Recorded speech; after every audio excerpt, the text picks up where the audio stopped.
জয় যিশু। পবিত্র মঙ্গলময় পিতা প্রভু যিশু, তোমায় ধন্যবাদ, তোমার প্রশংসা গৌরব করি। প্রভু গো, তুমি মহান দয়ালু কৃপাময় ঈশ্বর, জীবন্ত জাগ্রত পিতা। তোমার দয়া, কৃপা, করুণা, অনুগ্রহ তোমার সন্তানদের প্রতি, জগন্যবাসী মানুষের প্রতি আছে।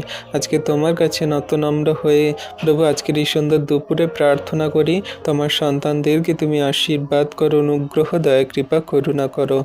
যে সমস্ত সন্তানরা প্রভুকে এখনো পর্যন্ত তোমাকে জানে না, বোঝে না, বিশ্বাস করে না প্রভু, তাদেরকে তোমাকে জানতে বুঝতে সাহায্য করো। তারা যেন তোমার চরণ তলে আসে, তোমাকে গ্রহণ করে, তুমি সকলকার জীবনে মহিমা করো। যে সমস্ত সন্তানরা জীবনের এমন মন্দতায় জীবনযাপন করে চলছে, সেই বেশ্যাগামী, ধর্ষণ, রাহাজানি, রক্তপাত, হিংসা, খুন খারাপি, মত্ততায় মেতে উঠেছে, তাদেরকে তুমি এই মন্দতা থেকে তুমি তোমার চরণতলে নিয়ে আসো। তুমি বড় বড় পাপীকে তুমি সেই ধার্মিক বানিয়েছো, বড় বড় পাপীকে তুমি পাপের